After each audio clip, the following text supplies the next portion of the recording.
ನಮಸ್ಕಾರ. ಎಲ್ಲ ವಿದ್ಯಾರ್ಥಿ ಮಿತ್ರರಿಗೆ ಕನ್ನಡಿಗ ಹನುಮಂತಗೌಡರು ಯೂಟ್ಯೂಬ್ ಚಾನಲ್ಗೆ ಸ್ವಾಗತ. ವಿದ್ಯಾರ್ಥಿಗಳೇ, ನಾನು ತಮ್ಮನೇಲಿ ಹಾಕಿದ್ದೆ ದ್ವಿತೀಯ PUC ವಿದ್ಯಾರ್ಥಿಗಳ ಪ್ರಶ್ನೆ ಪತ್ರಿಕೆಯಲ್ಲಿ ಬದಲಾವಣೆ ಅಂತ. ನಾನು ಹೇಳ್ತಾ ಇರೋದು ಕನ್ನಡ ವಿಷಯಕ್ಕೆ ಸಂಬಂಧಪಟ್ಟಿರ್ತಕ್ಕಂಥದ್ದು. ಸೊ ಈ ವರ್ಷ ನಿಮಗಿರ್ತಕ್ಕಂಥ ಕನ್ನಡ ವಿಷಯದ ಪ್ರಶ್ನೆ ಪತ್ರಿಕೆಯಲ್ಲಿ ಕೆಲವೊಂದಿಷ್ಟು ಬದಲಾವಣೆಗಳನ್ನು ಇಲಾಖೆಯವರು ಸೂಚಿಸಿದ್ದಾರೆ. ಏನಪ್ಪ ಅಂದರೆ, ಮೊದಲಿರ್ತಕ್ಕಂಥ ಪ್ರಶ್ನೆ ಪತ್ರಿಕೆಯಲ್ಲಿ ನಿಮಗೆ ಒಂದು ಪದ್ಯವನ್ನು ಕೊಟ್ಟು ಅದರ ಮೇಲೆ ಭಾವಾರ್ಥವನ್ನು ಬರೀಲಿಕ್ಕೆ ಕೇಳ್ತಾ ಇದ್ರು.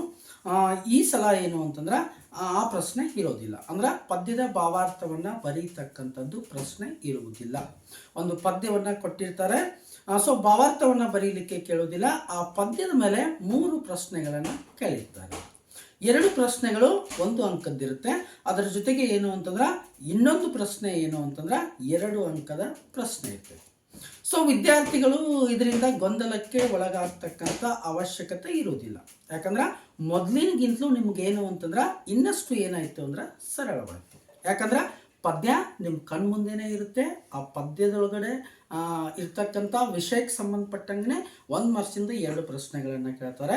ಅದರ ಜೊತೆಗೆ 2 ಮಾರ್ಕ್ಸಿಂದ ಏನು ಅಂತಂದ್ರೆ 1 ಪ್ರಶ್ನೆ. ನಿಮಗೆ ಇನ್ನೊಂದು ಅವಕಾಶ ಏನು ಅಂತಂದ್ರೆ ನೀವು ಇದನ್ನು ಬರೀಲೇಬೇಕು ಅಂತಕ್ಕಂಥದ್ದು ಏನು ಅಂತಂದ್ರೆ ಕಡ್ಡಾಯವೇನೂ ಇಲ್ಲ. ಅದರ ಬದಲಾಗಿ ಇನ್ನೂ ಏನು ಅಂತಂದ್ರೆ 4 ಅಂಕದ 3 ಪ್ರಶ್ನೆಗಳು ಇರ್ತವೆ. ಆ 3 ಪ್ರಶ್ನೆ ಒಳಗಡೆ 2 ಪ್ರಶ್ನೆಗಳನ್ನು ಯಾವುದಾದ್ರೂ ನೀವು ಬರೀಬೋದು, ಅಥವಾ ಆ 3 ಪ್ರಶ್ನೆಯಲ್ಲಿ 1 ಪ್ರಶ್ನೆಗೆ ಉತ್ತರವನ್ನು ಕೊಟ್ಟು ಈ ಪದ್ಯದ ಮೇಲೆ ಏನೇ ಇರ್ತಲ್ಲ 4 ಮಾರ್ಕ್ಸಿಗೆ ಇದನ್ನು ಕೂಡ ನೀವೇನು ಮಾಡ್ಬೋದು ಅಂತಂದ್ರೆ ಉತ್ತರಿಸ್ಬೋದು. ಉದಾಹರಣೆಗೆ ಯಾವ ರೀತಿ ಕೊಟ್ಟಿರ್ತಾರ ಅಂತಕ್ಕಂಥದ್ದು ನಿಮಗೆ ಹೇಳ್ತೇನೆ. ಉದಾಹರಣೆಗೆ ಈಗ ಯಾವುದೋ ಒಂದು ಪದ್ಯವನ್ನು ಕೊಟ್ಟರು ಅಂತ ಇಟ್ಕೊಳ್ಳಿ. ಯಾವುದು?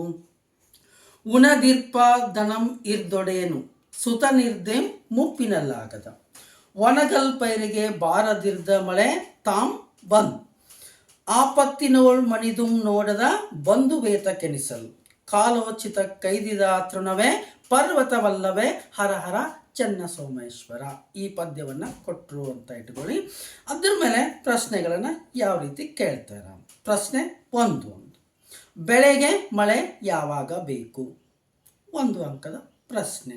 ಪೈರು ಒಣಗುತ್ತಿರುವಾಗ ಮಳೆ ಬೇಕು ಅಂತಕ್ಕಂಥದ್ದು. 2ನೇ ಪ್ರಶ್ನೆ, ಈ ಪದ್ಯದ ಕವಿಯ ಅಂಕಿತ ಯಾವುದು? ಶ್ರೀ ಚೆನ್ನ ಸೋಮೇಶ್ವರ ಅಂತಕ್ಕಂಥದ್ದು ಉತ್ತರ. ಇದು 1 ಅಂಕದ 2 ಪ್ರಶ್ನೆಗಳಾಯಿತು. ಇನ್ನೊಂದು ಪ್ರಶ್ನೆಯನ್ನು ಏನು ಕೇಳ್ತಾರ ಅಂತಂದ್ರೆ 2 ಅಂಕದ ಪ್ರಶ್ನೆ. ಉದಾಹರಣೆಗೆ, ಸಮಯೋಚಿತಕ್ಕಾದ ಹುಲ್ಲು ಕಡ್ಡಿಯೂ ಕೂಡ ಪರ್ವತಕ್ಕೆ ಸಮಾನ ಎಂಬ ಹೇಳಿಕೆಯನ್ನು ಸಮರ್ಥಿಸಿ. ಅಂದ್ರೆ ನಾವು ಕಷ್ಟ ಕಾಲದೊಳಗಡೆ ಇರ್ತಕ್ಕಂಥ ಸಂದರ್ಭದಲ್ಲಿ ಒಂದು ಸ್ವಲ್ಪನೂ ಏನು ಅಂತಂದ್ರೆ ಹೆಲ್ಪ್ ಆಗಿತ್ತು ಅಂತಂದ್ರೆ ಅದೇ ಏನು ಅಂತಂದ್ರೆ ದೊಡ್ಡದು. ಕಷ್ಟ ಕಾಲದೊಳಗಡೆ ಚಿಕ್ಕ ಸಹಾಯವನ್ನು ಯಾರು ಮಾಡಿದ್ರು ಕೂಡ ಏನು ಅಂತಂದ್ರೆ ಅದು ನಮ್ಗೆ ಏನಾಗ್ತೈತಿ ಅಂತಂದ್ರೆ ದೊಡ್ಡದಾಗಿ ಕಾಣಿಸ್ತೈತಿ. ಈ ರೀತಿ ಏನು ಅಂತಂದ್ರೆ ಒಂದು ಪ್ರಶ್ನೆಯನ್ನು 2 ಅಂಕಕ್ಕೆ ನೀವು ಉತ್ತರಿಸಬೇಕಾಗ್ತದೆ. ಇದು ಏನು ಅಂತಂದ್ರೆ ಈ ವರ್ಷ ಆಗಿರ್ತಕ್ಕಂಥದ್ದು ಸ್ವಲ್ಪ ಬದಲಾವಣೆ. ಇನ್ನೊಂದು ನಿಮ್ಗೇನು ಅಂತಂದ್ರೆ ಸ್ಪಷ್ಟಪಡಿಸ್ತೀನಿ ವಿಷಯವನ್ನು. ಈ ಪದ್ಯವನ್ನು ಕೊಟ್ಟು ಪ್ರಶ್ನೆಯನ್ನು ಏನು ಕೇಳ್ತಾರಲ್ಲ ಆ ಪ್ರಶ್ನೆ ನಿಮ್ಗೆ 40ನೇ ಪ್ರಶ್ನೆ ಆಗಿರುತ್ತೆ. ನಿಮ್ಮ ಕ್ವಶನ್ ಪೇಪರ್ದೊಳಗಡೆ ಏನು ಅಂತಂದ್ರೆ 40ನೇ ಪ್ರಶ್ನೆ. ಇನ್ನೂ ಸ್ವಲ್ಪ ಬದಲಾವಣೆಗಳು ಏನು ಅಂತಂದ್ರೆ ಆಗಿದ್ದವು. ಆ ಬದಲಾವಣೆಯನ್ನು ನಾನು ನಿಮ್ಗೆ ಮುಂದಿನ ವಿಡಿಯೋದೊಳಗಡೆ ಏನು ಅಂತಂದ್ರೆ ತಿಳಿಸ್ತೀನಿ.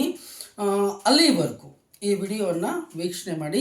ಹಾಗೆ ಇಂಥದ್ದೇ ಏನು ಅಂತಂದ್ರೆ ಹೊಸ ಏನು ಬದಲಾವಣೆಗಳಾಗಿದ್ದವು ಮತ್ತು ನಿಮ್ಮ ಪಠ್ಯ ವಿಷಯಕ್ಕೆ ಸಂಬಂಧಪಟ್ಟಿರ್ತಕ್ಕಂಥ ಪಾಠ ಪದ್ಯಗಳಿಗಾಗಿ ಕನ್ನಡಿಗ ಹನುಮಂತಗೌಡರು ಯೂಟ್ಯೂಬ್ ಚಾನಲನ್ನು ಸಬ್ಸ್ಕ್ರೈಬ್ ಮಾಡಿ.